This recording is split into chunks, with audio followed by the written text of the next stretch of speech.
Então, muito bem. Boa noite, apesar de não parecer noite já, mas boa noite para todos. E para quem estiver assistindo também essa transmissão.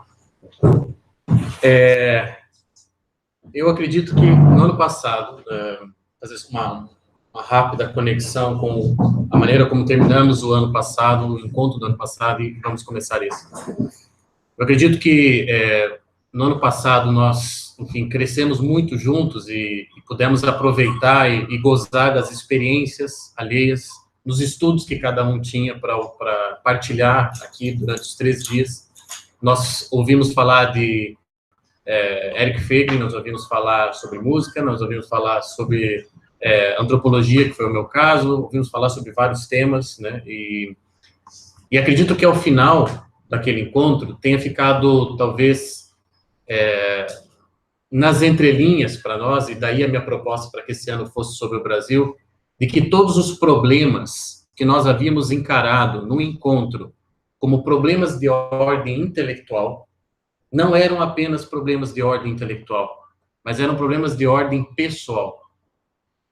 Ou seja, para mim, o meu trabalho é basicamente sobre isso, né? A antropologia filosófica que eu tento praticar é basicamente essa, é separar os níveis de interesses que as pessoas têm sobre as coisas e lembrá-las que as coisas pelas quais elas verdadeiramente se interessam são aquelas coisas que comprometem toda a sua pessoalidade. Nós, e já vou falar por que do Brasil aqui agora, nós temos um problema, especialmente nós que temos vamos dizer assim, um gosto, um apreço, né, um interesse por vida intelectual. Nós temos um grande perigo, né? Nós temos um grande risco na vida intelectual, que é o risco do diletantismo. Olha, por que é que você quer ler Shakespeare? Você quer ler Shakespeare porque você quer falar sobre Shakespeare com outras pessoas, porque você quer ir à Inglaterra e não se sentir uma besta quadrada, né? Você quer saber, então, qual é um dos principais pilares daquela cultura, o que ele significa, etc. e tal. Você quer ir até ao teatro, lá onde eram encenadas as peças dele, e quer saber o que aquilo significa. Isso tudo é legítimo, óbvio. Mas se o seu interesse termina nisso, um interesse cultural, eu quero ser um sujeito culto, né? Não esqueça que nós somos brasileiros e no Brasil o Jô Soares é culto, né? Então nós queremos ser cultos. Podemos ser cultos, não há nada de mal nisso, não há nenhum problema em você querer ser culto, não há nenhum problema em você cultivar, daí cultura de cultivo, você cultivar dentro de casa uma biblioteca, de você ir ao teatro de vez em quando, de você ir assistir as peças que você quer, as orquestras e por aí fora. Isso tudo faz parte da vida. E todas as pessoas, em maior ou menor medida, têm um interesse pequeno ou maior, portanto, em cultura. Não é? Claro, podemos discutir os níveis de cultura, aquelas pessoas que se interessam por uma cultura baixa, por uma cultura pequena, comezinha, que destrói o ser humano e por aí afora. Ok, essa cultura existe.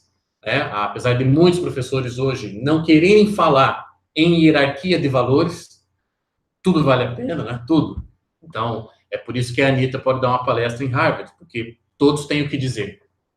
Todos têm o que dizer e, portanto, todos merecem ser ouvidos. Enfim, então nós poderíamos falar de cultura assim, e nós poderíamos confessar, por exemplo, que o nosso interesse em cultura, ou o nosso interesse em Shakespeare, o nosso interesse em literatura brasileira ou filosofia alemã, é um interesse cultural. É um interesse, portanto, diletante, quer dizer, é para eu me organizar melhor no mundo, e é para eu não passar certas vergonhas, e é para eu ter um plus, como diria um amigo meu, um plus a mais. Né? É para ter um plus a mais. Então, muitos de nós querem ter um plus a mais. Muito bem. Mas isso não define o intelectual mesmo. Né? Aquele sujeito que, por exemplo, separa da sua vida o momento de intelectualidade. Um verdadeiro intelectual não tem momentos de intelectualidade.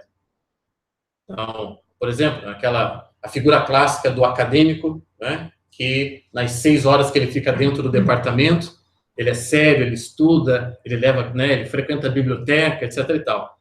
Saindo do departamento, enfim, ele veste outra roupa ou tira aquela armadura e goza uma outra vida que até se contradiz às vezes com aquilo que ele faz no departamento. Então, esse é um tipo de interesse que nós podemos ter pelas cores. E no ano passado, nós falamos os nossos interesses, de alguma maneira, com mais e menos sinceridade, nós falamos e o risco foi que aquilo ficasse numa dimensão cultural, quer dizer, numa dimensão diletante do assunto. Por quê? Porque aquilo tudo, para ser pessoal, deve doer dentro de nós. Quer dizer, eu não posso vir falar, por exemplo, de Proust, ou falar, quer dizer, posso, mas não no sentido que eu estou falando agora. Eu não posso vir aqui falar de qualquer um desses assuntos interessantes, Gilberto Freire, língua portuguesa, etc. e tal, vir falar apenas com uma dor intelectual. Quer dizer, se eu tenho aqui um incômodo intelectual, então, ok, essa minha dúvida, essa minha questão é de ordem intelectual. E no momento em que eu conseguir respondê-la intelectualmente, está resolvido. Agora, me pareceu, no ano passado, que as nossas dúvidas de fundo, que cada um de nós vivia à sua maneira nos seus autores, não era uma dúvida intelectual, mas que estávamos todos aqui mesmo com a nossa pessoalidade do tipo, me ajudem a salvar o meu barco. Eu estudo isso, e você? Ah, você estuda isso, e você estuda isso, ok. Mas o que é que nos junta mesmo? O que nos junta mesmo não é, portanto, o interesse por esse ou aquele autor, porque há autores que alguns estudam aqui que eu não estudo, e eu não sei patavina nenhuma. O que nos une não me parece ser isso. O que nos une parece ser algo lá de dentro, e que aí entra a brasilidade. Algo de dentro que compromete, para não dizer corrompe, o nosso ser. E que nos afeta por inteiro.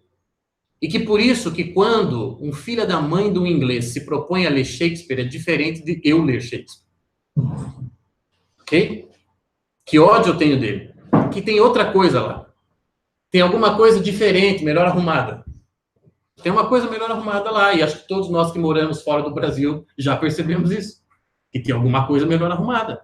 Ah, o mundo está se abrasileirando, a gente sabe disso. O mundo está se abrasileirando. Não faz muito tempo, o mundo inteiro cantou Ai, Se Eu Te Pego. O mundo inteiro. Olha o que nós conseguimos. Então, sim, a debacle está acontecendo, a ladeira está indo abaixo, a vaca está indo para o brejo. Sim, é verdade, e o Brasil ocupa uma posição de vanguarda nesse processo fantástico. Mas me parece que nós reconhecemos, ainda mais com essa experiência de estrangeiro, que nos põe em oposição a esses povos, e não estou aqui com isso agora, fazendo uma ode aos europeus, como eles são bons e a gente é ruim. Não é isso. Não há complexo de vira-lata aqui. Não podemos ter esse complexo de vira-lata. É preciso lembrar do Nelson Rodrigues, né? Que é um dos sujeitos que mais defendeu a nacionalidade brasileira e a possibilidade do brasileiro ser grande. Quando você pega lá as crônicas dele, A Pátria de Chuteiras, as famosas crônicas só sobre futebol, aquilo é do melhor que há, só um brasileiro poderia ter escrito aquilo. E ele começa a primeira crônica dele criticando um jornalista, amigo seu, colega seu do jornal, que tinha ido fazer a cobertura da Copa da Inglaterra, em 66, e que voltou, e o primeiro artigo que o amigo dele escreveu para o jornal local do Rio, era um artigo assim, falando maravilhas da Inglaterra e da coroa britânica, não falando de futebol, mas falando da Inglaterra, né? E o Nelson enervado com aquilo. E daí ele diz assim, né? Foi bípede e voltou quadrúpede. E continua, foi lá para ser colonizado. Olha que coisa fantástica, que diagnóstico. O brasileiro, muitas vezes, é aquele que, quando sai da sua terra e vai para outra, como Portugal, Itália, França, vai para ser colonizado. Existe, sim, esse complexo de fundo. Porque nós suspeitamos que tem alguma coisa aqui dentro, se nós fôssemos um Lego, tem uma peça que não encaixa. Não encaixa essa peça. E aí, eu me lembro, por exemplo, a primeira vez que eu vim à Europa, e vim como estudante. Vim para a Espanha. A Espanha ocupa um lugar especial na minha trajetória, depois eu fiquei anos estudando só filosofia espanhola, cultura espanhola, mas enfim, começou meio que sem querer, né? Não foi a Espanha, eu não tinha, assim, nenhuma predileção pela Espanha, mas acabei escolhendo a Espanha para vir fazer um intercâmbio. E eu me lembro que na escola que eu estava, a escola internacional, tinha gente do mundo inteiro para aprender espanhol e cultura espanhola. Na minha sala tinha gente da Austrália, da França, da Áustria, da Coreia, das duas Coreias, por sinal, etc. E eu, bom brasileiro, falei, bom, em uma semana eu vou estar dando aula para essa turma. Eu sou brasileiro, falo português e espanhol, né? Tudo vizinho. Pero que sim, pero que não, daqui a pouco eu estou no lugar do professor. Já tinha certeza disso. Esse aqui fala alemão, aquela fala francês, aquele fala inglês. Isso aqui tá tranquilo.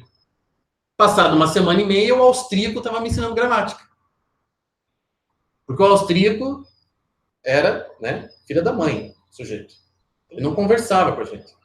Nós entrávamos no metrô para ir até um bairro de Madrid com a professora, que ia nos dar uma aula sobre o bairro onde, por exemplo, viveu algum escritor espanhol famoso e tal. Eu conheço Madrid com a palma na minha mão por causa dessa experiência. Foi muito bom. E aí ele ia com o fone aqui, escutando gramática espanhola. Ele não falava conosco. E eu era, obviamente, o bobo da corte, falava com todo mundo, fazia mudo falar. E a gente conversando, e sempre aquele enrolando o português com o espanhol. E o sujeito, uma semana naquela disciplina, porque depois ele disse para nós que ele só tinha 3 semanas para ficar. E que, portanto, o objetivo dele era voltar à Áustria falando espanhol. Eu fiquei mais tempo que ele, e obviamente não voltei falando espanhol. Óbvio. Não é? O portunhol deu uma melhoradinha. Foi isso que eu consegui, certo? Porque eu acabei impondo a minha portugalidade e brasilidade sobre a cultura espanhola. Então, nós temos isso, né, essa coisa do brasileiro, do sair da nossa terra para ser colonizado. Mas fazemos isso, e eu tenho afirmado isso em Portugal, onde eu vou dar palestra, etc. e tal. Vocês não pensem que não haja o preconceito. O preconceito existe, né? É um professor brasileiro. Brasileiro. Aí já tem todo um estigma dentro da cabeça do público. O público português, por exemplo. Né? Um brasileiro. Ele já mais ou menos sabe o que ele tem que esperar. Né? Do que vai vir ali. Qual é o tipo de gente que vai falar. E eu tenho assumido uma postura nessas falas, que é essa postura do não venha me colonizar. E não precisa. Eu já dou importância para vocês, não se preocupem. Eu já sei tudo que vocês fizeram por nós. Mas essa coisa é uma conquista que o brasileiro tem que fazer, que eu ainda estou conquistando, óbvio. Estou falando que já conquistei por inteiro. Mas nós temos essa postura. Nós temos esse desencaixe dentro de nós. E quando nós, portanto, nos propomos a estudar Albert Camus, nos propomos a estudar Gilberto Freire, nos propomos a estudar Julián Marías, nós temos impeditivos que são de ordens diferentes dos outros povos. Nós temos outros impeditivos. Quer dizer, nós temos outros obstáculos que têm a ver mesmo com a configuração, com a formação da alma nacional brasileira. Por que é que nós temos essa questão eterna da identidade brasileira? Tem muito país que já está muito lá na frente, não é verdade? Até país latino-americano já está muito lá na frente, isso aí. Quer dizer, os argentinos não estão lá se perguntando pela identidade argentina. Perguntam de maneira talvez acessória, mas não é essa mais a espinha dorsal do argentino, como não é do chileno. Há crises acontecendo hoje na América do Sul, né? Por exemplo, você tem o Evo Morales, e o Evo Morales traz de novo toda a questão dos povos nativos. E se os povos nativos não são a verdadeira identidade do seu país, etc., o que aconteceu com a Bolívia ou Colômbia, por aí fora. Mas isso são questões de movimentos revolucionários, tem questões políticas envolvidas. Quer dizer, a intelectualidade que mais se maltrata pela identidade é a brasileira. Se você fizer a história da intelectualidade brasileira, que não é muito longa, né, vamos combinar, você pega lá, por exemplo, Wilson Martins, né, paulista que viveu quase a maior parte da sua vida no Paraná, em Curitiba. Eu sou de lá, eu sou do Paraná. E o Wilson Martins fez algo por nós, que é uma coisa maravilhosa, o Olavo já citou várias e várias vezes, né, que é aquela história da inteligência brasileira. São vários volumes, certo? Existem obras análogas nos Estados Unidos, ou seja, história da inteligência norte-americana. Quando você pega, por exemplo, um século da inteligência norte-americana, pegar ali século XVIII, por exemplo, que é o século da independência, você tem vários volumes para falar do século XVIII nos Estados Unidos. Wilson Martins, quando foi fazer a história da inteligência brasileira, ele pegou de 1500 e alguma coisa até 1800 e alguma coisa e deu um volume. Ou seja, Não se produziu lá muita coisa nesse período todo. Entende? Então, a história da inteligência brasileira, me parece, começa mesmo no século XIX, segunda metade.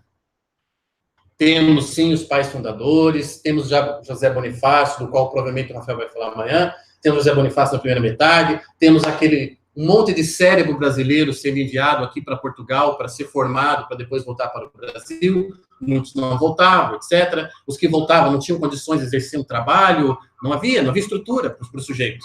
Né? Vinha, estudava em Coimbra, voltava para o Brasil e ensinar onde? A família real portuguesa foi em 1808 para o Brasil. E aí, então, abriram os primeiros centros de ensino superior. Né? Ao mesmo tempo que os Estados Unidos estava já inteiro cortado de ferrovias.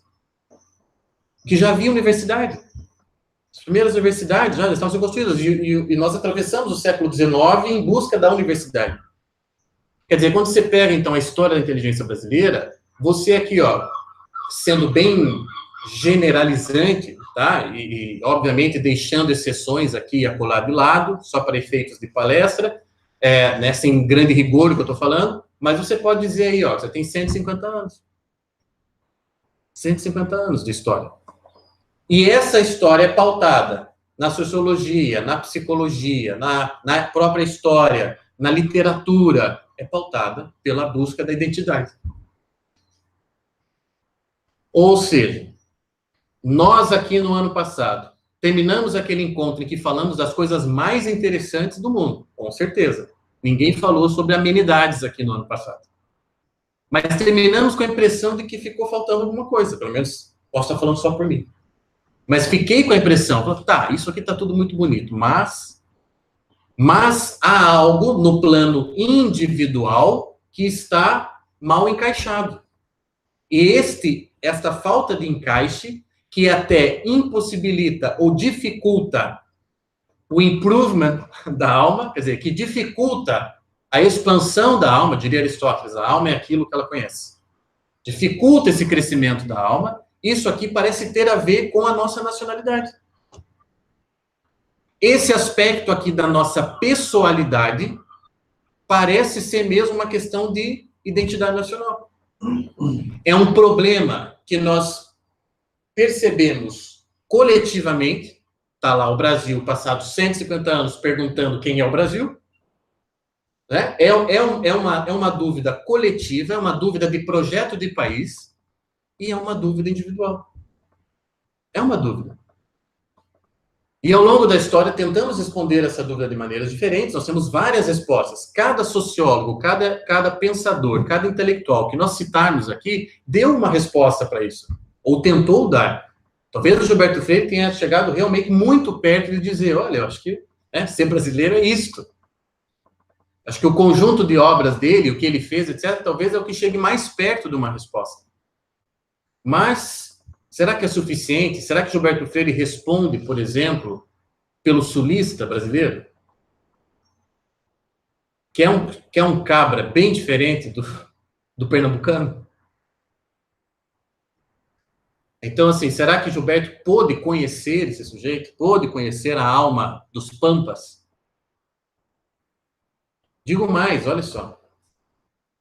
Se vocês forem ler, tem dois sujeitos que são muito importantes nessa história sobre o Brasil, brasileiro, etc., né? Que já são da década, veja só, década de 40, década de 50, mas que estão relativamente esquecidos ultimamente, né? Que é o Mário Vieira de Mello e o Viana Mogg. Esses dois são intelectuais absolutamente cruciais para a compreensão mesmo do Brasil e dessas questões que nós estamos levantando. O Mário Vieira de Mello, ele fala, tem aquele famoso livro dele, O Desenvolvimento e Cultura, né, em que ele fala do desenvolvimentismo, que o Brasil, disse isso na década de 40, hein? Que o Brasil continua procurando a sua identidade ou desculpando a sua falta de identidade no fato dos outros países terem se aproveitado dele. Né? Por muito tempo, essa narrativa prevaleceu entre nós. Nós não somos um bom país, nós não somos um país de primeiro mundo, nós não avançamos porque não deixaram, porque nos atrapalharam. Né? Se não fossem os portugueses, okay? Se não fossem os holandeses, se não fossem os ingleses, o Brasil estaria muito melhor. E o Viana Moga escreveu, né? Bandeirantes Pioneiros. Obrigado. Bandeirantes e Pioneiros, e deu conferências, enfim. Viana Moga também é uma sumidade no assunto. Também, né, mais nessa área de história. E nesses pensadores fica essa impressão, daí por isso que eu falei do Gilberto Freire, de que é quase impossível você falar o Brasil, ou a identidade brasileira, em termos coletivos. Vejam, o próprio Viana Moga deu uma vez uma conferência no Rio de Janeiro, em que ele falava de literatura brasileira. Tá?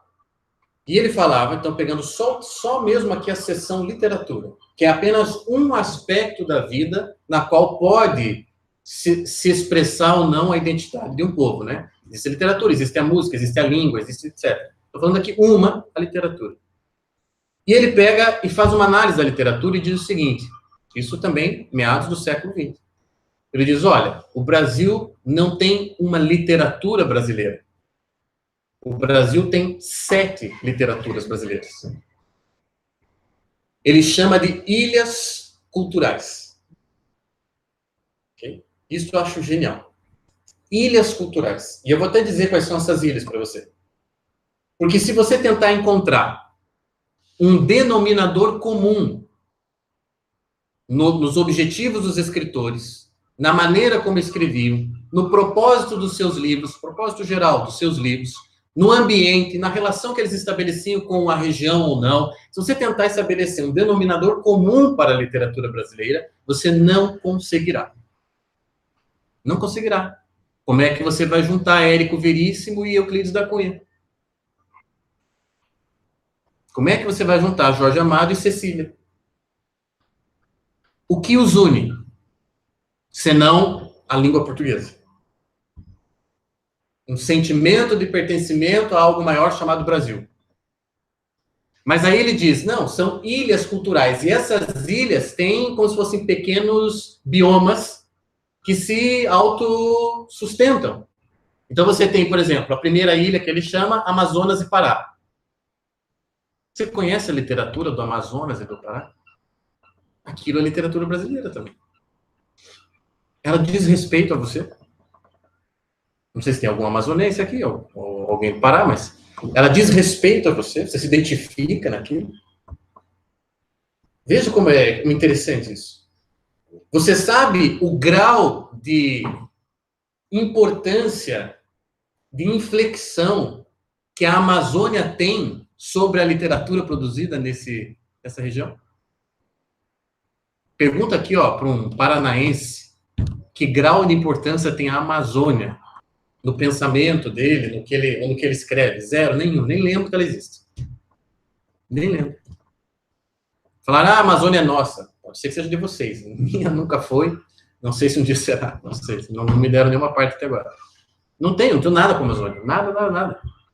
Mas ela desenvolve, segundo ele, nessa conferência, ela desenvolve, sim, um papel determinante na literatura ali produzida. Então, isso é uma ilha cultural, em que o ambiente, a geografia, determina a qualidade do texto. Veja, isso é literatura brasileira. Não, muito provavelmente não ensinada nas faculdades de letras brasileiras, senão aquelas do Amazonas e do Pará. Aí tem outra ilha, tá? Nordeste. É um mundo, gente. Nordeste é um mundo. Esses dias, conversando com amigos aqui em Portugal, eles diziam para mim, olha, a coisa mais interessante, né, a coisa mais legal de você morar na Europa é que você está conectado com o mundo. Você está em Portugal, você pega um voo em 2 horas, 2 horas e meia, você tá na França. Você pega um voo ali na França, mais 1 horinha e pouco, você está na Holanda. Olha como você está conectado. Estar na Europa é estar no mundo. E daí esse amigo dizia, vocês brasileiros, vocês não têm isso, né? Eu falei, não, porque o Brasil é um mundo. O Brasil é um mundo, você já pararam para pensar. O Brasil é um mundo. Aquilo que as pessoas fazem ao viajar de Portugal para a França, a gente faz do Paraná para o Rio. É um mundo. E é possível você ficar migrando dentro desse mundo. É quase como um mundo, entende? Separado. Separado. Vocês têm noção da porcentagem de jovens brasileiros que não sabem qual é a capital da França? É assustador. O mundo não existe para eles. Eu falo isso porque eu fui professor de história em escola particular. Muito cara. Pegava classe média alta de Curitiba. Eles perguntavam para mim. Roma fica na Itália, né, professor? Sim. Uma vez, né, dando catequese, um menininho, 13 anos, último dia de catequese. Professor, só não entendi uma coisa. Falei, o quê? De que religião é o Papa? São aqueles momentos de professor que você, se a janela não tivesse grade, você pensaria. Então, enfim, o Brasil é um mundo. E aqui, olha, aqui parece que é um outro mundo, conectado, muito fácil de conectar. E o Brasil, enfim, é um mundo paralelo. E daí nós nos acostumamos a habitar esse mundo. Mas mesmo dentro desse mundo, que é muito grande, muito vasto, etc e tal, olha, tem essas coisas que são produzidas lá, norte, sul, leste, oeste, que parecem não me dizer respeito. Eu posso ler Graciliano Ramos e ficar muito tocado com aquela fome, aquela seca toda, mas eu jamais passei por aquilo. Eu jamais vi algo parecido, jamais. Eu jamais conheci uma pessoa que tivesse passado por aquilo. Minto, conheci, se chama Luiz Inácio Lula da Silva. Conheci-o pessoalmente, por sinal. Mas veja, eu não conheço aquela realidade. Agora, claro, não estou aqui discutindo o quanto a obra de Graciliano consegue tornar presente para um paranaense aquele sofrimento. Isso é outra conversa. Ele consegue, né? Ele é um gênio, ele consegue. Mas estou querendo dizer isso, que olha as diferenças que existem. Então, essa é uma outra ilha. E detalhe, ele separa essa ilha, porque ele diz assim, o Nordeste é uma ilha, mas tem outra ilha dentro dessa. É uma ilha especial, chamada Bahia. Ele diz que na Bahia se produz a literatura mais culta e erudita de todo o Nordeste. E que, portanto, já não é mais a mesma coisa. E a literatura baiana, se você parar para pensar, ela é mais marcada pela urbanidade do que o resto do Nordeste, em que as histórias, os romances se passam mais no sertão. Não que não haja sertão na Bahia, mas a literatura baiana consegue trazer mais a história para a urbanidade. Então, já é uma outra ilha. Aí tem outra, né? São Paulo. São Paulo é outra ilha, e nessa ilha inclui o Paraná e boa parte de Santa Catarina. Vamos aqui lembrar que o Paraná pertenceu a São Paulo até mais da metade do século XIX. Né? A independência do Paraná já é na segunda metade do século XIX. Então, nós somos paulistas capengas, a gente fala no Paraná.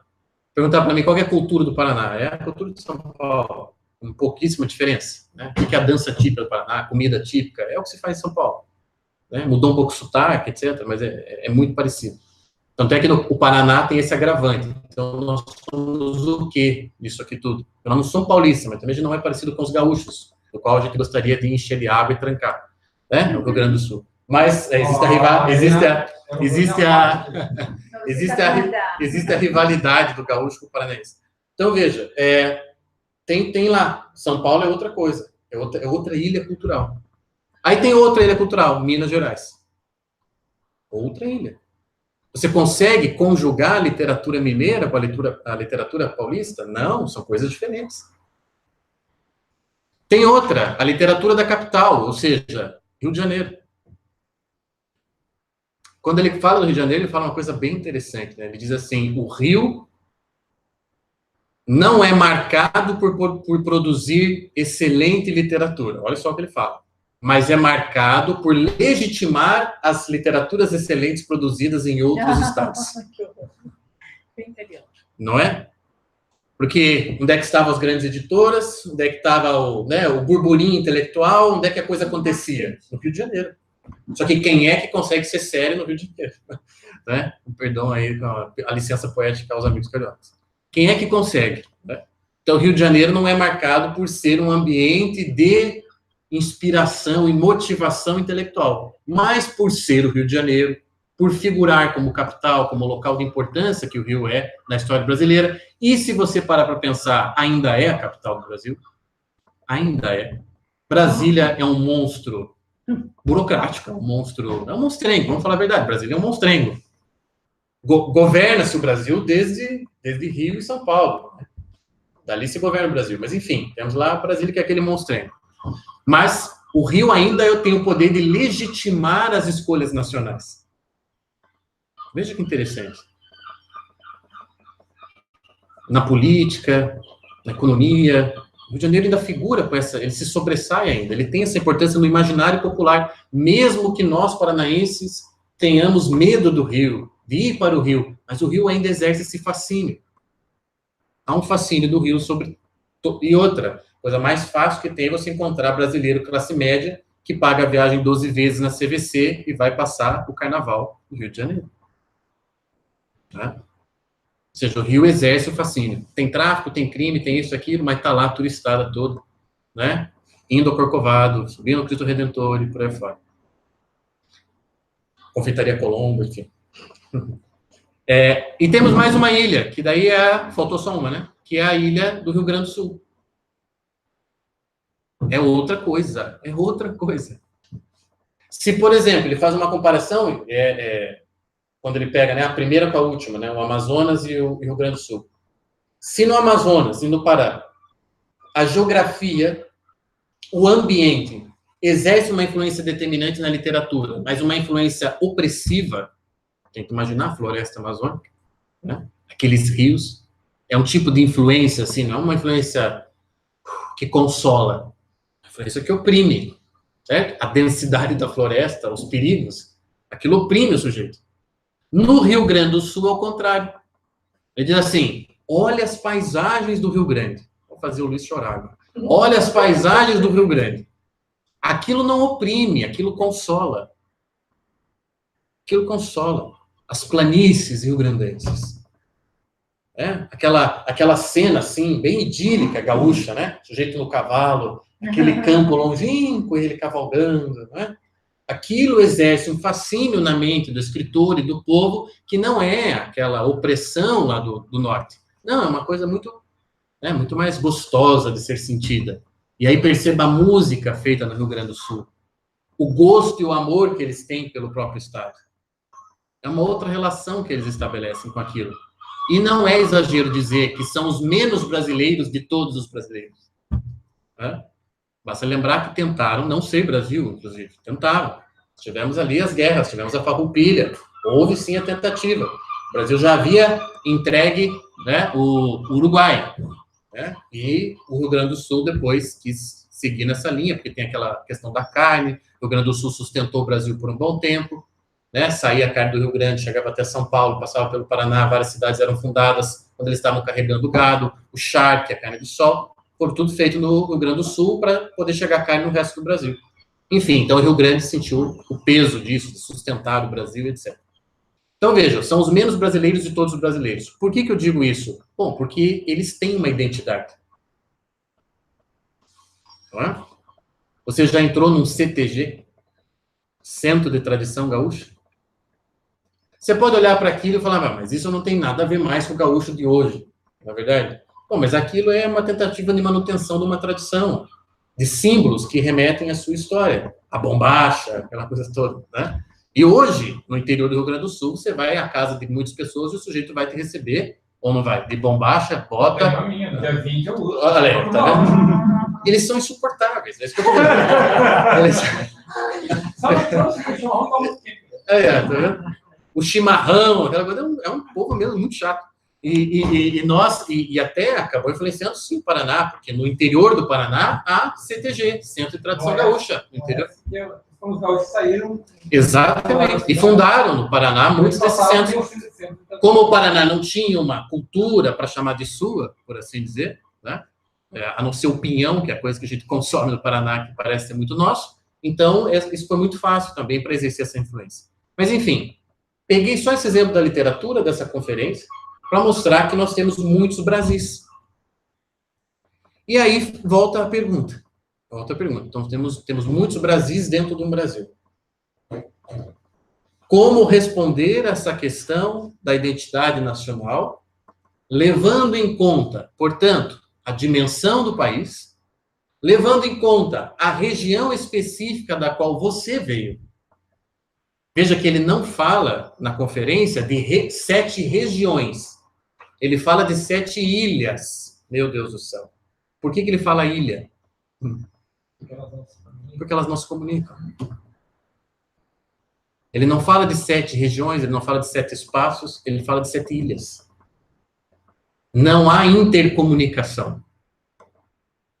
Eu, às vezes, quando parava, hoje não faço mais, mas quando antes parava para ver lá uma novela da Globo, 10 minutos de capítulo, antigamente assisti muito, viu? Eu gostava de algumas novelas. Eu, às vezes, sem pensar muito nessas coisas, eu parava e refletia assim o seguinte: o que será que um maranhense está pensando dessa cena? Entende? Eu pensava isso. Porque as novelas são Rio-São Paulo, né? E aquela cultura Rio-São Paulo. E eu pensava isso, o que o maranhense pensa disso? Eles se reconhecem nisso daqui? Então, essas coisas me incomodavam desde sempre. E aí, quando eu vi essa abordagem das ilhas, isso clareou muita coisa para mim. Então, tá aqui uma sacada. Temos muitas ilhas no Brasil. Como é que essas ilhas se mantiveram juntas, de alguma medida, né? Como é que foi possível que essas ilhas não se separassem mais do que se separaram? Olha, há 2 elementos aqui. E eu vou falar 2 e não vou falar 3, porque o terceiro, o Olavo de Carvalho, diz que não é elemento, no caso do Brasil. E se você ler o Futuro do Pensamento Brasileiro, você sabe, que é o elemento do catolicismo. O Gilberto Freire diz que o catolicismo é um grande cimento unificador do Brasil, né? Ele fala lá no Casagrande Senzala, ele dá bastante importância para o catolicismo. Mas o Olavo, no Futuro do Pensamento Brasileiro, diz que não pode ser. Por quê? Porque o catolicismo brasileiro não existe. Tá? Não é catolicismo, na visão do Olavo. Não pode ser cimento de uma coisa, porque é muito pueril.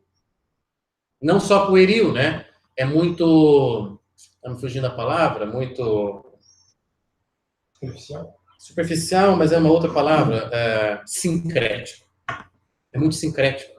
O Olavo chega a falar isso, não usa essa palavra, mas ele aborda o candomblé lá no Futuro do Pensamento Brasileiro, o espiritismo, né? Fala até do budismo. E eu sabe que cresceu imenso o budismo no Brasil recentemente, né? É a religião da moda. No Brasil é o budismo. Né? A pessoa faz yoga, a pessoa vai ao psicanalista e a pessoa é budista.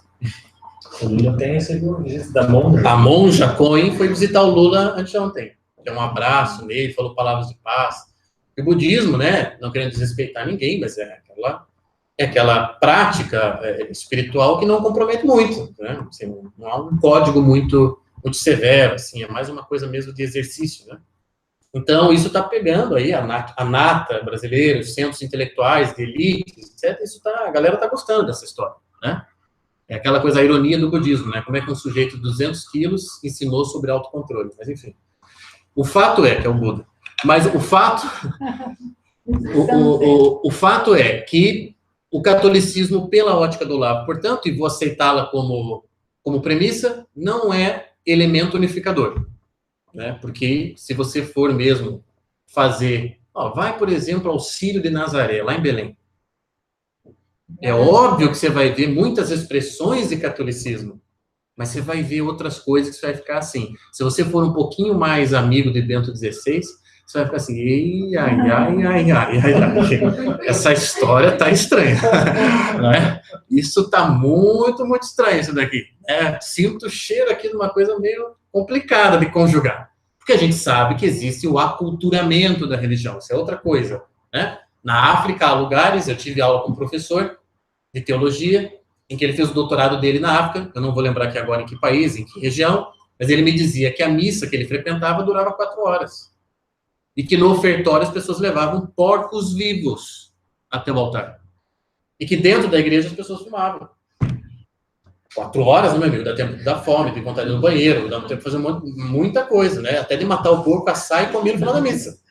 Então, assim, isso é uma coisa que a igreja já fala há muito tempo, isso não é pecado, que é o aculturamento, quer dizer, quando a fé assume feições nos lugares. Assume feições, claro, né?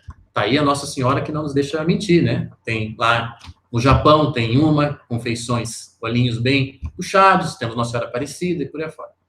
Mas então, estava dizendo que o catolicismo, por essas e outras razões, ele não funcionaria como um aglutinador do território nacional, que é feito de ilhas.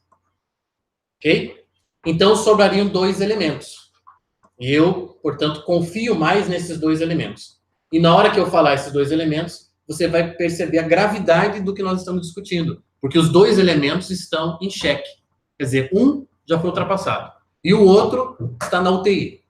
Respira por aparelhos. O que foi ultrapassado, que já está sepultado, ok? A monarquia. Monarquia, querendo ou não querendo, você seja um republicano de carteirinha, entendeu? Você, né, seja assim, aquele sujeito que ama a república, etc e tal, você tem que admitir que o Brasil só manteve essas fronteiras, só manteve esse tamanho de território nacional, com esses milhares de quilômetros quadrados que o Brasil tem, juntando um amazonense e um catarinense, porque havia lá a unidade da força do Estado na figura do imperador. O imperador aglutinava o Estado. Ele era maior do que o Estado, não é? Nós tínhamos ali uma questão personalista. Não esqueça que nós tivemos a sorte de Pedro II ficar 50 anos no trono. Deu tempo dele manter as coisas, né? Manter a rédea. Tivemos os movimentos, ao longo daqueles 50 anos, os movimentos separatistas. As tentativas de dividir o Brasil. Tá? Como a própria Farroupilha, por exemplo.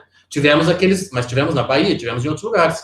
As revoltas e rebeliões, insurreições tentando separar. E o que manteve a coisa foi mesmo aquele império bastante personalista, porque tivemos um imperador de 49 anos no poder. E que as pessoas amavam. Tem mais essa, né? Que as pessoas amavam. Que tinham respeito das pessoas. E há uma conferência do Gilberto Freire, que ele deu em 1925, ele tinha, portanto, 25 anos de idade, é o tipo de conferência que você e eu devemos ler para a gente se enfiar debaixo da mesa, chorar 3 dias depois, e daí você lembra o que você fazia quando você tinha 25 anos. E aí, nossa, meu Deus do céu, né? Aquela coisa toda, mandar tomar todos os remédios para se matar. O sujeito com 25 anos dá uma conferência daquela, em que ele fala do imperador e da inexplicabilidade desse amor que as pessoas tinham para com o imperador, ainda que o imperador não usasse nenhum ofício, nenhum rito de imperador. O imperador se vestia, não sei se vocês já viram, retratos, etc e tal, do nosso querido imperador, ele se vestia como um banqueiro. Cartola, não é? Cartola e roupa preta. Veja, você é imperador, você usa cartola e roupa preta. Quando saía para dar uma volta ali pelo paço, saía como se fosse um banqueiro, um burguês médio, alguma coisa assim. Não havia capa, não havia cor vermelha, não havia coroa. Então, no imaginário popular, ele não se fixou como aquela figura suprema incorruptível. Ele se fixou no sentimento do povo. O povo gostava dele. Gostava da pessoa dele. O povo simples via nele o pai que mantinha todos os filhos unidos. Isso é uma coisa que daria pano para manga um encontro inteiro sobre isso. Porque há questões aqui de fundo histórica, sociológica e até psicanalítica para ser abordada. Para quem nunca leu O Patriarca e o Bacharel, de Luiz Martins, esse livro é urgente. O Patriarca e o Bacharel. Em que o Luiz Martins, até tem a capa do livro, da edição que eu tenho, que eu não vou lembrar agora qual é a editora, mas acho que não tivemos muitas edições desse livro, e o prefácio é do Gilberto Freire. A capa do livro é Dom Pedro II se agarrando no trono e alguém chutando o trono, né, para ele cair. E qual é o teor do livro? O teor do livro o Luiz Martins faz uma análise psíquica dos efeitos da queda do trono. Quase que assim, aqueles mitos e complexos freudianos mesmo. Ele era muito freudiano, o Luiz Martins, né? Aliás, essa é a crítica do Gilberto Freire ao próprio livro. Ele faz o prefácio e já critica o livro. É muito freudiano isso daqui. O Gilberto Freire tinha essas, né? Isso aqui é muito freudiano, mas vale a leitura. Porque o Freire não gostava dessa escola, obviamente, mas aquilo tem valor. Porque ele diz assim, olha, se o sujeito era o pai do povo, Dom Pedro era o pai do povo, que conseguiu manter, guarde isso, o Amazonas e Santa Catarina juntos, numa mesma coisa, chamada Brasil. Se esse sujeito, que é o pai dessas pessoas, se ele é expulso, se ele é mandado embora violentamente da casa, é assim que se cria o complexo, que quando você vai estudar no freudismo, isso é o complexo de Édipo. A expulsão do pai. Ok? Isso tem muito sentido o que ele fala.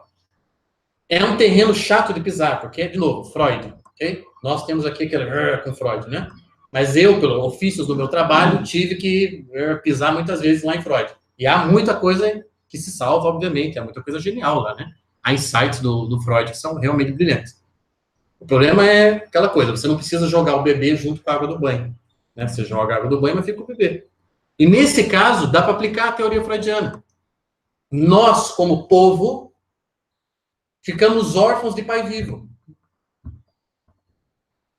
E o que foi que aconteceu depois? Porque daí o império cai, a gente expulsa na calada da noite, você sabe que o 15 de novembro de 1889 acontece ao final da tarde. E naquela noite, o Major Solon já entrega um bilhete para Dom Pedro dizendo que ele não pode amanhecer no Brasil, que ele tem que pegar tudo e sumir. Vocês sabem disso? A família real junta as poucas coisas que consegue, coloca no navio e vai embora. Né? Pro seu, assim, é expatriado mesmo, é expulsa. Então, aqui, olha, se configura mesmo a questão psicanalítica. Quando o menino rivaliza com o pai, odeia o pai, né? Na psicanálise é assim. E ele expulsa o pai do seu mundo interior. Ele expulsa o pai. Ele tem uma predileção, um afeto diferente pela mãe e expulsa o pai que está atrapalhando isso. Esse é o complexo de Édipo. E daí fica essa zona vaga aqui do pai, né? Que não fica ocupada. Pense isso num país como o Brasil. A gente expulsa o pai, fica sem pai.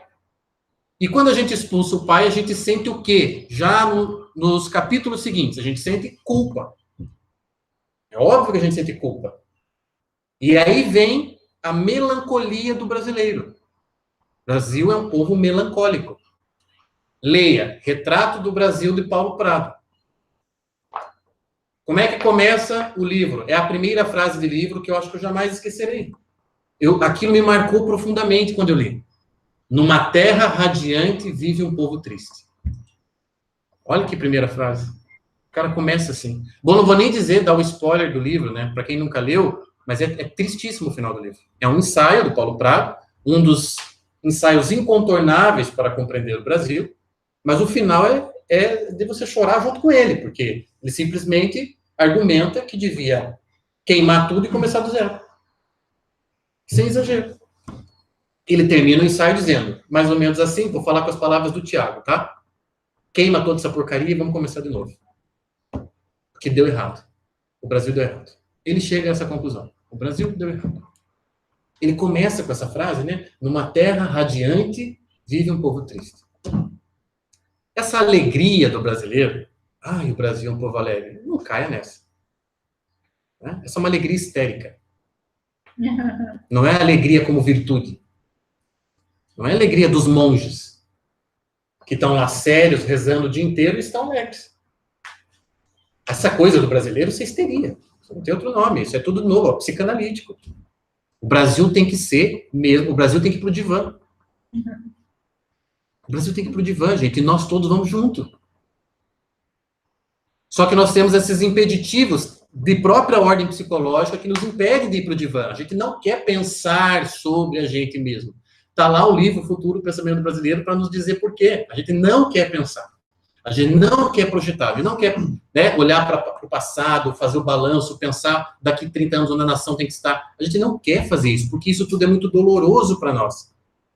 Pergunta para mim, o que eu acho, qual que é o motivo de nós não ensinarmos história do Brasil nas escolas para os nossos filhos? É esse o motivo. Eu fui professor de história em escola. Eu digo para vocês, eu dava 2 aulas de história por semana para cada turma. Certo? 70% do currículo era história mundial. 30% história do Brasil. E quando chegava a história do Brasil, os meus colegas historiadores, né, os meus colegas das outras escolas, que a gente trocava, enfim, e-mails, etc e tal, sempre disseram que é a coisa que eles menos gostavam de ensinar, a história do Brasil, porque os alunos odiavam. E a história do Brasil com aquelas coisas das anedotas, do Dom João que tinha coxinha de galinha no bolso, que ia passear pelo Rio de Janeiro comendo coxinha de galinha, né? São anedotas da Carlota Joaquim, né? E por aí fora, né? Tem coisa que é verdade, claro, não é só anedota, não. Mas, enfim, pega a produção cinematográfica brasileira, as novelas brasileiras, vê o que eles fizeram com a nossa história. A maneira como eles contaram. Lembra daquela minissérie Quinto dos Infernos? É do Quinto dos Infernos aqui. Porque Carlota Joaquina teria dito essa expressão, né? Você está me levando para o Quinto dos Infernos. Dizem que a Carlota Joaquina, quando, né, a família real voltou para Portugal, quando subiu no barco de novo, tirou os sapatos e bateu em cima do casco, né? E disse, né, daqui não levo nem areia. Odiava o Brasil, né? Mas ela era espanhola, não era portuguesa, era espanhola. Enfim, o fato é que o Brasil, então, é isso, é um paciente que precisa ir para análise. E aí, deixa eu completar essa frase, eu estou me alongando, né? Como é que nós estamos aqui de tempo? Vocês estão com fome? Tá? Que a história aqui é longa, né? Eu estou transpirando até, mas aqui o negócio é quente. Né? Eu gostaria. Então, veja só. O que a gente foi fazer depois que expulsou o Dom Pedro? Se você ler, voltando lá para o Luiz Martins, tá? O Luiz Martins, no primeiro capítulo, ele traça essa questão psicanalítica. Ó, expulsamos o pai, ficou isso daqui, isso é um problema psicanalítico, isso aqui tem que ser resolvido no consultório. É um país inteiro de neuróticos. Por quê? A culpa que vem com todo brasileiro de ter mandado embora o seu pai. O seu pai. Não foi morte natural que levou Dom Pedro ao fim do seu reinado, né? Isso tudo seria menos traumático. Isso tudo seria muito mais... Ainda que a República viesse por outros caminhos, seria menos traumático. Mas do jeito que foi muito traumático. Então, isso gerou lá o complexo. Muito bem. Aí veio a República. E o que é que o Brasil buscou durante a República? E busca até hoje? Um pai. Obrigado. Não é um pai que a gente busca? Olha só. Olha a figura de Deodoro da Fonseca. Olha depois a figura de Getúlio Vargas. Que se auto-intitulava pai do povo. Estão entendendo? Olha, nós expulsamos o nosso pai, o legítimo. Ok? Nós expulsamos. Aí depois ficou a culpa. A culpa, quando não é consciente, se torna neurose. É assim que funciona. A neurose nos controla. Por que ela é neurose? Porque a gente nunca sabe que é neurose. A neurose quer dizer aquela mentira escondida, como diria o Olavo. É mentira escondida. Uma mentira que você contou ou algo que você esqueceu sobre sua própria história e essa coisa te governa. Isso chama-se neurose. Então, nós não lembramos o tempo inteiro o que fizemos com o nosso mito fundador, com Dom Pedro. Então, agora... Isso, uma Suzana Richthofen com amnésia. Quem matou meus pais? Porque estamos assim? Porque ninguém olha por nós. Não, mas somos nós que matamos os caras. Somos nós, né? Como deitamos por terra o Colosso. Somos nós. E daí veio o Getúlio, que só ficou 15 anos do poder, meu amigo, porque era Brasil. Pai do povo. Vá lá, depois o retorno dele, quando ele volta pelo voto popular, né? Porque ele volta e daí ele se suicida no mandato em que ele tinha realmente sido eleito depois, né? Ele ficou os 15 anos, depois ele voltou. E daí, procure na internet a cantiga de campanha dele. Né? Vota no velhinho, o velhinho sabe o que... Uma coisa assim, o velhinho sabe o que faz, como é que é? Bota o retrato do velhinho. Bota o retrato... Que país que bota o retrato do presidente assim, o retrato do velhinho na sala de estar?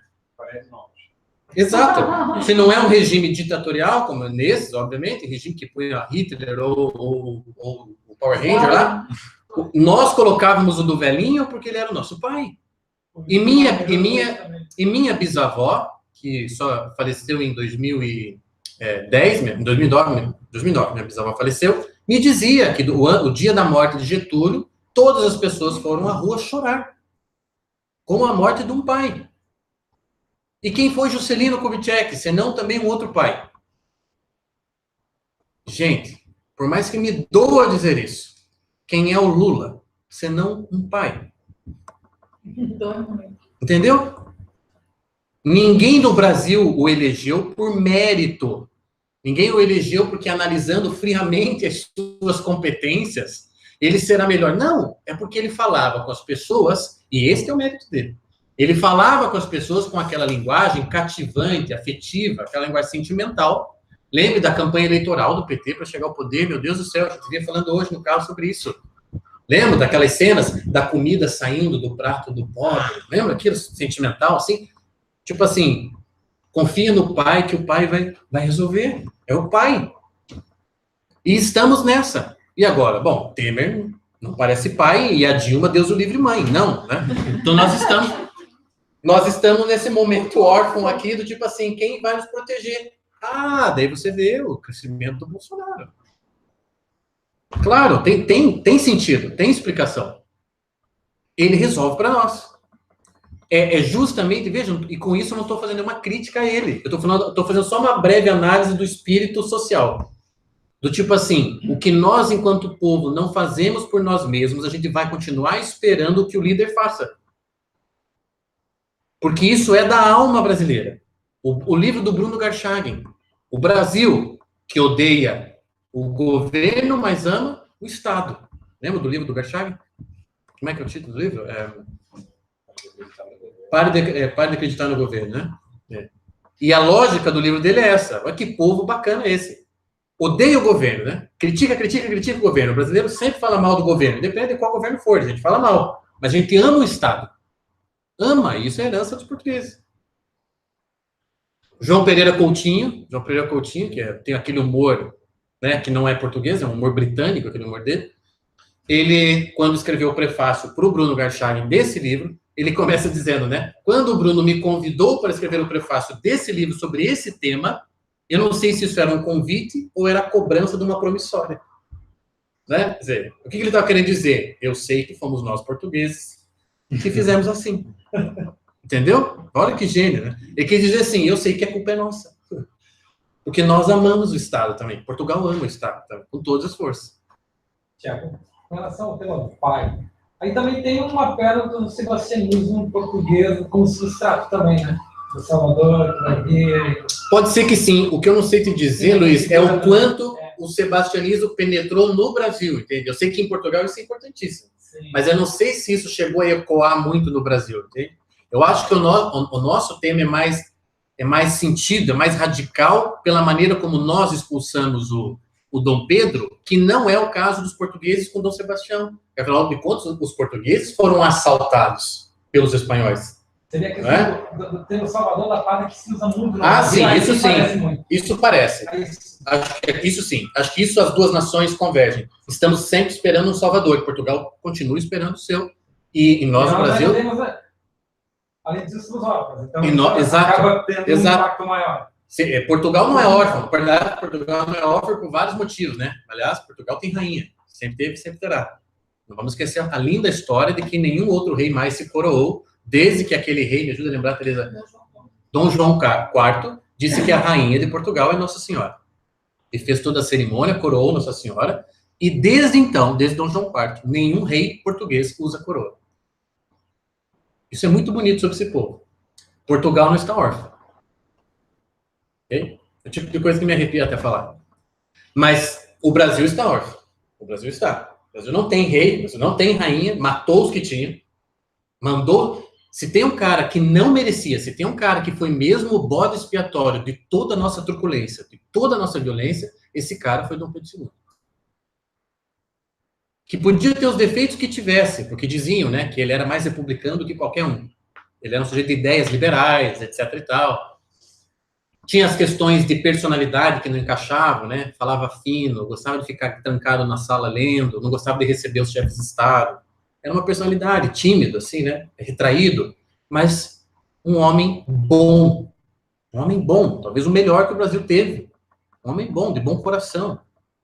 Então, nós realmente matamos, assim, usamos como bode expiatório das nossas... Aí você poderia usar René Girard e todo o mimetismo e tudo aquilo que René Girard fala do bode expiatório se aplica ao Brasil, o que fizemos com Dom Pedro. Então, ficamos com esse ressentimento, olha, numa terra radiante vive um povo triste. Ficamos com esse ressentimento, tentando curar com Getúlio, com Juscelino, tentando curar depois com os militares, tentando curar com o Lula, e olha, estamos esperando o pai Salvador ainda. Entende? Quer dizer, o Brasil tem que ser repensado e tem que ser mesmo psicologizado. O Brasil tem que ser psicologizado, tem que ter gente fazendo trabalho, aí vocês entendem por que eu estou nessa área. Tem que fazer esse trabalho, essa ponte, vida e psique, vida e psique, tanto individual quanto coletiva. Porque, para mim, o drama é aqui. É preciso reconquistar uma liberdade para o brasileiro. O brasileiro é prisioneiro. Prisioneiro no sentido do Julián Marías. O Julián Marías dizia, né? Pior do que estar cativo é ser cativo. Porque aquele que está cativo pode não estar daqui a pouco, né? O sujeito está preso, ele é solto. Então, ele não está mais cativo. Mas e aquele que é cativo? É a nossa condição do brasileiro. Então, para mim, olha, esse era o primeiro elemento. E o segundo elemento, que permitiu a unificação, ainda que provisória, com todos os problemas que o Brasil tem, a permanência dessas ilhas culturais em proximidade, é a língua portuguesa. É aquilo que o Luiz vai falar amanhã, é a língua. Aos trancos e barrancos. Você lembra que eu falei que uma já estava morta e enterrada, era a monarquia, e que a outra estava esperando por aparelhos? A língua. E sabe o que é mais grave ainda, morando aqui em Portugal, e que eu paro para pensar às vezes, e tenho lido, assim, algumas... Eu leio bastante, assim, os portugueses aqui, né, os jornalistas, os articulistas e tal, os pensadores portugueses, tento me manter, assim, atualizado no pensamento aqui deles, e eles muito preocupados, os portugueses, com a manutenção da língua.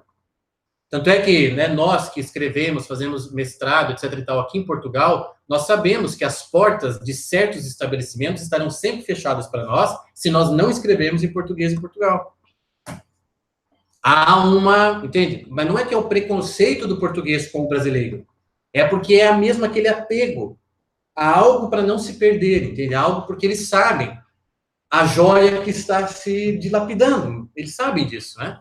Ainda que eu, olha... Portugueses me deem licença, considere o nosso português absurdamente mais bonito. Sonoramente, por escrito, quando bem escrito, quando bem falado, tá? Disso no passado.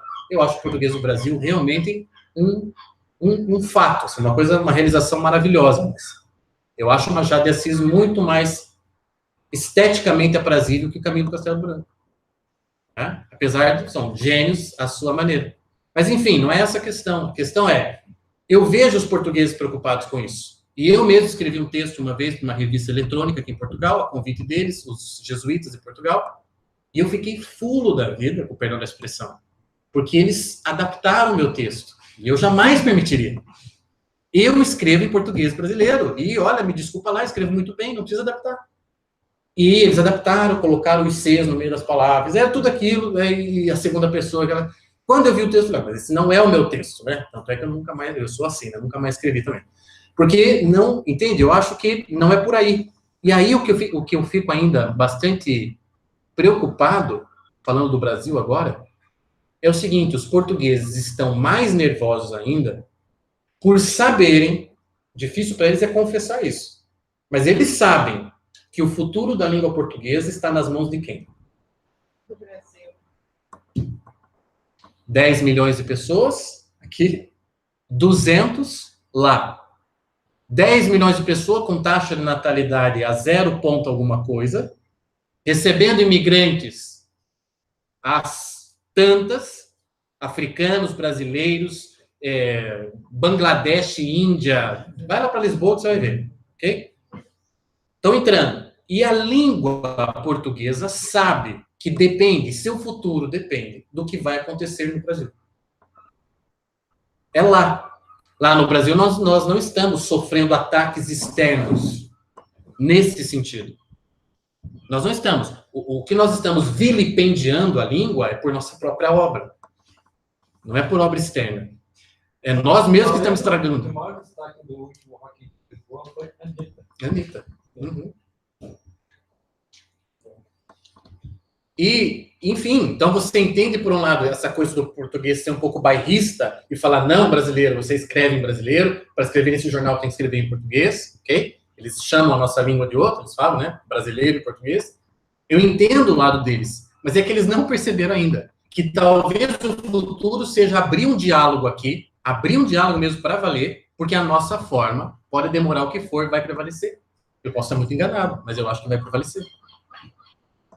É uma questão, para mim, numérica e não sei dizer quando, mas eu sei que vai acontecer. Vai preponderar a língua falada no Brasil. E aí, pronto, né? Agora devolve toda a responsabilidade para o Brasil. Ah, Tiago, mas os países da África? Meu amigo, os países da África estão falando as suas línguas nativas. Você já viu o que está acontecendo com Angola, Moçambique, com São Tomé e Príncipe, colônias portuguesas? Desde a década de 70, a língua portuguesa vem caindo, vem diminuindo, inclusive, o número de aulas de estudo de língua portuguesa nas escolas, e as línguas nativas, na busca da identidade nacional, naquilo que separa aquele povo de todo o resto da África e de Portugal, certo? Tudo na esteira da década de 70, quando Portugal entregou as colônias também africanas. Português não vai ser falado lá, não. Ou vai ser língua de gente velha, vai ser língua de ofício, vai ser língua para fazer relação comercial com a Europa, com Portugal, mas já não é mais. Ou seja, de novo, é o Brasil que tem nas mãos o destino da língua. Isso abre um... E, de fato, sim, junto com a monarquia, eu realmente acredito que o cimento de unidade do Brasil foi a língua portuguesa. Com todos os problemas, com todos os avanços e retrocessos, com o fato de ainda em 1770, já na época de Marquês de Pombal, no Brasil se falar mais novatu, não, nengatu, falar mais nengatu do que português. Não sei se vocês sabiam disso. Marquês de Pombal teve que emitir um ofício proibindo as pessoas no Brasil de falarem nengatu. Ou seja, a nossa fala portuguesa, ela é uma obrigação. Ela não foi algo natural nosso. O natural, como o português deixou acontecer no Brasil, foi uma mistura de línguas nativas que deu origem ao Nhengatu. O jesuíta, quando chegava ao Brasil, desde lá do Padre Anchieta, todos eles, tá? Quando chegava ao Brasil, para poder fazer a catequização, não ensinava português primeiro. Aprendia a língua nativa, o tupi, o que for, aprendia a língua nativa e ensinava na língua nativa o evangelho. E, como a gente sabe, pelos relatos dos jesuítas, os nativos eram burros e não aprendiam português. Você já leu os diários do Padre Anchieta? Do Padre Manuel da Nóbrega? Se você leu do Padre Manuel da Nóbrega, você chora. Ele diz lá no diário, hoje ensinamos de novo uma coisa que a gente achou que ontem eles tinham aprendido. E ele fala lá, não sou eu que estou exagerando na palestra para criar comoção, eles são estúpidos. A gente já ensinou 1000 vezes para ele tal coisa na missa. Você chega na hora e eles fazem errado. Isso é, olha, somos nós. Entendeu? Somos nós. Não tem que ensinar 1000 vezes para nós. Assim, é? É?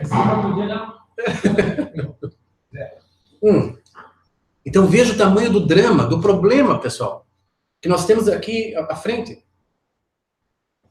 Um dos elementos aglutinadores foi morto, foi expulso e gerou um complexo psicológico. Ficou incrustado na alma nacional e está aí, olha, seus efeitos até agora. E toda essa raiva que o brasileiro tem, o brasileiro é um sujeito cheio de raiva. Ai, povo pacífico, adoro quando eu vejo essas coisas. Olha a maneira como a gente fala sobre as pessoas, como a gente tece julgamentos sobre elas de uma hora para outra. Quer ver o exemplo mais recente? Agora, recentíssimo para vocês, para mostrar a direita brasileira. Até ontem, meio-dia, a senadora Ana Amélia era uma maravilhosa pessoa. Não é? Senadora Ana Amélia, do Rio Grande do Sul. Excelente pessoa, grande política, mulher honesta, não é verdade? Olha, tá aí uma política que dá gosto, a Ana Amélia, pessoa de legitimidade, pessoa de ser honesta. Bom, de tarde foi anunciada como candidata a vice-presidente na chapa do Alckmin. Vá ver o que os conservadores estão falando sobre ela. Eu li um retardada mental, eu acho. Olha isso, gente. Retardada mental. Esse é o brasileiro. Na direita e na esquerda. Olha, tem que bater nos dois. Aqui não tem filho predileto, tem que bater nos dois. Isso aí é brasileirice. A pessoa vai do céu para o inferno assim. É rápido. 8,80. É 8,80. Isso é a raiva do brasileiro. E aí, o que o brasileiro faz? De novo, olha, a psicologia nossa, nosso fundo de alma, crucifica, como fizemos com Dom Pedro. Crucifica porque, na verdade, nós estamos cheios de raiva, de ressentimento, de culpa, e quando a gente vê alguém crucificado em praça pública, isso é o bode expiatório. Isso é assim que funciona na psique humana. E o brasileiro tem esse problema. Ou seja, se o brasileiro, agora eu vou pegar pesado, tá? Vou pegar pesado e me incluo aqui, não tô fora, tá? Vou pegar mesmo, mas sei que vou pegar pesado. Se o brasileiro fosse mesmo cristão, não precisava mais fazer isso.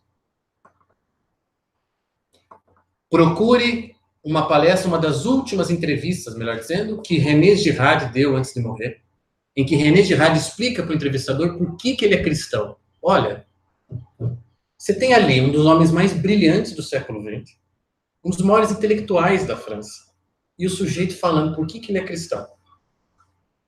E aí ele fala exatamente isso, ele diz assim, olha, o cristão é aquele que não precisa mais de bode expiatório. Toda a violência já foi expurgada. Não precisa matar mais ninguém. Não precisa pregar mais ninguém. Não precisa fazer assassinato de reputação de mais ninguém. Não precisa escorraçar, ostracismo, na Grécia Antiga. Não precisa. Por quê? Porque já foi feito um que vale para todos. Isto, a base de uma sociedade verdadeiramente cristã é assim. Não há violência latente. Por que não há violência latente? Porque as pessoas acreditam e vivem que o bode, o verdadeiro bode, Jesus como cordeiro, olha só que interessante, o verdadeiro já foi sacrificado. E já foi pago. Então é a melhor coisa do mundo ser cristão. Já não tem raiva para sentir. Mas o Brasil sente raiva. Sente raiva. E aquela mocinha que era um ícone da direita, no outro dia, ela está sendo escorraçada. E aquela raiva brasileira que parece que a gente vê as gotas da baba caindo no teclado do sujeito, assim, entendeu? Quando ele está digitando ali. O que ele falou dela? Retardada mental. Então, veja, e olha, não estamos aqui colocando em causa se a senhora é boa, se a senhora é má. Nem entra em questão isso aqui. Ela é política, minha gente. Né? Agora, a questão é, olha, a monarquia, portanto, não dá para contar com ela agora. Estou falando lá a tentativa de comunicar as 7 ilhas culturais. A monarquia está enterrada. O pai foi expulso. Temos um problema psicológico. Nos resta a língua. Nos resta a língua. E aí, que se eu tivesse mais tempo, eu iria agora horas e horas falando o seguinte, da única possibilidade que eu vejo de resgate da identidade nacional, da cola dessas ilhas culturais, que é mesmo a cultura interior. A escrita interior. Se pela língua, e a língua portuguesa, exerceu a força de elemento aglutinador do território nacional brasileiro, da identidade brasileira, se a língua desempenhou esse papel, talvez agora, que não haja mais essa aglutinação, porque não há mais império, a república é uma farsa. De onde está tirando isso, Tiago? Leia lá, José Murilo de Carvalho, A Formação da Alma Nacional. E você vai perceber um historiador respeitadíssimo dizendo por que toda a república foi forjada no imaginário popular. Foi inventada. As pessoas tiveram que gostar da república. Um exemplo que, para não me delongar mais, Tiradentes. Tiveram que inventar herói nacional, minha gente. Tiveram que inventar. Pegaram o sujeito que era um sem vergonha, que tinha desvirginado uma menina de 13 anos de idade para ficar com o dinheiro do dote, um sem vergonha, revolucionário, daquele sujeito assim, olha, desprezível, e transformaram em herói nacional. Botaram barba, cabelo comprido que ele não usava, porque ele era alferes, barba feita, cabelo curto, e botaram aquela barba para parecer com Jesus Cristo. Se você for, veja como que você cria imaginário. Se você for a Curitiba, na Praça Tiradentes, temos lá uma imagem do Tiradentes que nos lembra quem? Jesus Cristo. Com uma forca, que é assim, sabe? A forca que você olha, assim, barbudo, cabeludo, e daí a gente, na hora, simpatiza com ele. Na hora, se simpatiza. Um herói da República. Estão entendendo? É assim que se inventa uma coisa no imaginário popular. Você inventa os símbolos exercem poder sobre as mentes. Então, estava terminando com isso. Se a língua portuguesa foi uma das grandes aglutinadoras dessa terra brasilis, Se foi um dos cimentos, então hoje, que não há mais uma terra Brasília como havia na época do Império, há apenas o estamento burocrático, ok? Ou seja, as fronteiras pelas fronteiras, uma ou outra ligação que nos une como brasileiros. Eu acredito que a língua ainda é fundamental, mas uma língua não no sentido, esse sentido mais coletivo, amplo, mas uma língua descoberta aqui dentro. Uma língua de escrever a minha própria história individual.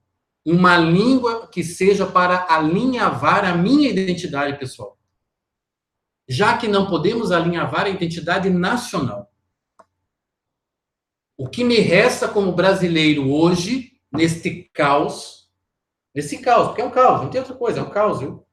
É um caos, é coisa de divã, é coisa de pai de santo, é coisa de exorcismo. Porque, olha, nem deu tempo de falar isso. Os problemas espirituais do Brasil.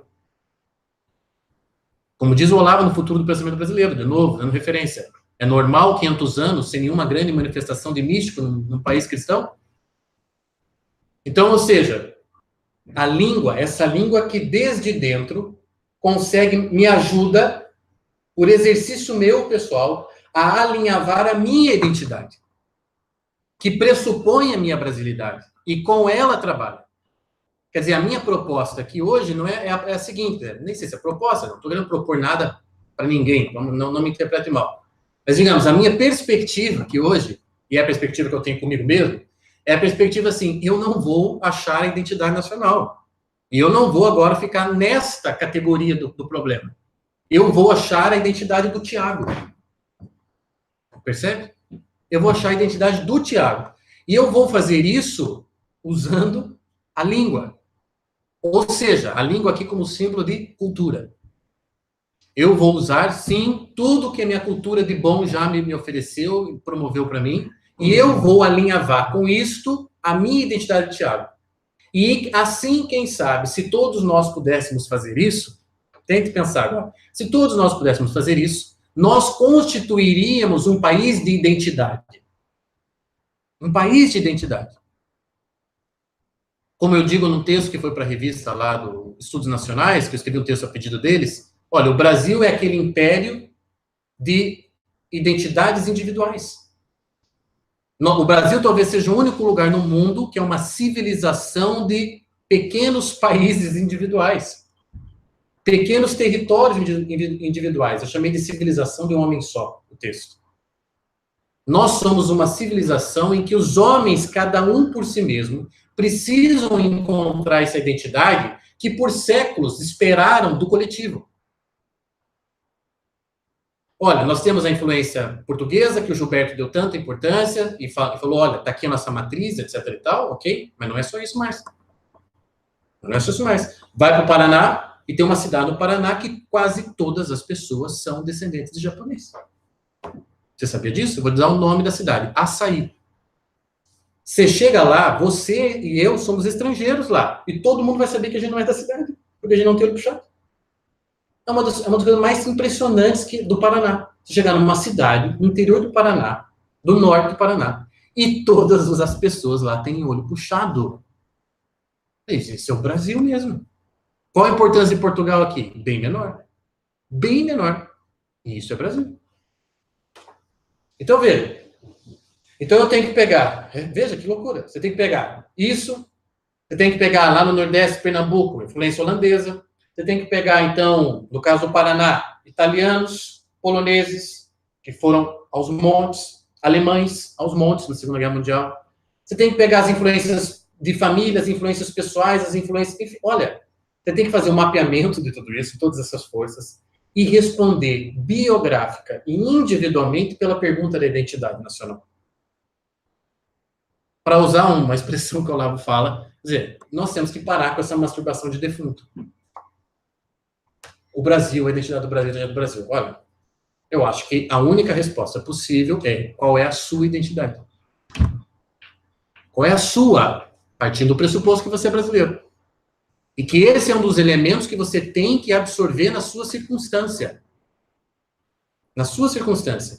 E eu digo mais, termino dizendo o seguinte, acredito que como brasileiros, quando bem instalados na nossa brasilidade, quando, com identidade, falando como brasileiros, com uma identidade única e irrepetível, como diria a Julia Maris, eu acho que o que nós podemos acrescentar ao mundo é de grande valor.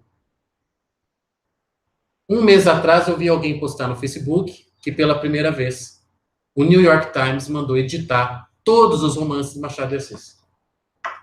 Todos. Machado de Assis agora é o querido da Academia Norte-Americana. E os caras estão dizendo o seguinte lá, só para deixar você com um pouquinho de orgulho, né? É um gênio. É um gênio, cara. E o Machado é um gênio brasileiro. Em todos os sentidos da palavra brasileira.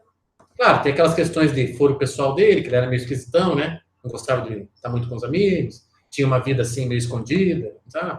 Mas enfim, é brasileiro, mulato e tudo mais. Cara lá, ó, gênio e tal, um Balzac dos trópicos. É o que os caras estão falando dele. Ou o próprio Gilberto. Ou o Villa-Lobos. Quer dizer, eu realmente acredito. A música brasileira, então, a música popular, não precisa ser erudita, não, a popular. Quando bem feita, para mim é um valor. É um valor que só o Brasil pode dar ao mundo. Uma vez eu até escrevi sobre isso. Olha, o Brasil, quando acerta nessas coisas, põe o mundo inteiro a dançar. Eu não estava me referindo ao Michel Teló. Estava me referindo ao Seu Valença. Estava me referindo a outros caras. Entendeu? Que quando acerta, acerta. Acerta em cheio. Mesmo. É bonito, é lindo. Tem valor, obviamente, numa sinfonia. Mas vocês entenderam. É um valor. É um valor. É bonito. Vale a pena ouvir. Então, eu acho que está faltando isso. Eu tinha separado para começar a palestra uma frase que eu vou terminar para vocês, porque, enfim, acabei falando tanto, como só ia acontecer, é do meu perfil. Mas eu tinha separado que eu ia começar com essa frase, e acabei terminando aqui a fala com um pouquinho mais de otimismo, né, eu acho. Mas é uma frase do Cioran, e que ele diz assim, todos somos perseguidos por nossas origens. Todos somos perseguidos por nossas origens. Então, não sei você, mas desde que eu pisei em Portugal como morador residente, 2 anos atrás, eu nunca me senti tão brasileiro como me sinto agora. Porque as minhas origens me perseguem. Lá no Brasil, elas estão diluídas. Lá eu estou no meu habitat. Entende? Aqui, elas saltam aos olhos no confronto com os outros. Elas saltam. Meu Deus, como isso é brasileiro, eu falo para mim mesmo. Mas isso aí, você é um brasileiro. É um índio mesmo. Eu brinco assim comigo, você é um índio. Né? Às vezes eu chego, estou conversando, e olha que eu sou do Sul, e a gente é antipático lá, mas às vezes eu estou conversando com um português, conheci há pouco tempo, e fala, então vamos lá, vá lá em casa, eu te mostro meu livro. Ele não vai, né? Óbvio que ele não vai. Ele é português, ele não vai. Não vai, não vai querer saber, talvez um ano depois ele não vá. Mas veja, isso é do brasileiro, né? Então, essas coisas bem brasileiras, bem de cotidiano, algumas mais profundas, outras mais superficiais, elas transparecem muito mais quando a gente está num outro habitat. A gente sente doer aqui a brasilidade daí. Né? Para o bem e para o mal a gente sente. Eu nunca ouvi tanta música brasileira como eu ouço hoje. Nunca. Porque me reconecta com o meu país, com as minhas origens, que me persegue, e porque aprendi a valorizar aquilo. Aprendi mesmo, a dar valor, e tem valor. De fato, tem valor. Aquela época que o Olavo passou 1 ano do Coffee, não sei se vocês lembram disso, só publicando músicas redneck para o pessoal, lembram disso? E falando tão bem da música country. Eu entendi por que ele fez aquilo, né? Ele estava tentando, inclusive, demonstrar o valor da música popular, daquela que conta história das pessoas, né? Olha, o Brasil tem isso de monte. O Brasil pega o country e põe no bolso. A música que é feita no sertão, música que é feita, música de viola, música, meu Deus, o Brasil tem isso, olha, é de sentar e ouvir chorando. Mas, enfim, a gente sabe que os produtos primeiros hoje são outros. Né? Mas também faz parte da gente garimpar essas coisas, não deixar morrer. Por aí, caráter confessional sumiu. Agora é só na experiência que relata alguma coisa verdadeira. Exato, é tudo sobre, assim, mas tá, cadê você cantando isso, né? É simplesmente... Tem uma música que eu, quando escuto, assim, me dá assim, uma emoção mesmo, eu confesso, né? Brasileiro mesmo, bem sentimental, afetivo. Aquela música, Naquela Mesa, sabe aquela música? Sim. Naquela mesa. Ele sentava assim. Puta, aquilo é uma história, meu Deus do céu, cara. Você não sai incólume depois de ouvir aquilo. Você não sai. Então, essas coisas, olha, têm valor. E o Brasil tem valores maiores do que isso. A gente vai ter oportunidade de falar durante o encontro, mas hoje eu acho que eu já me delonguei demais. E agradeço a paciência de vocês comigo. Desculpe as falhas aí. E obrigado.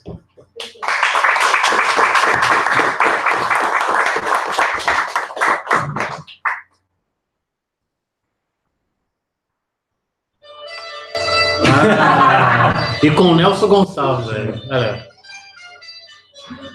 Presta atenção na história, para quem nunca ouviu.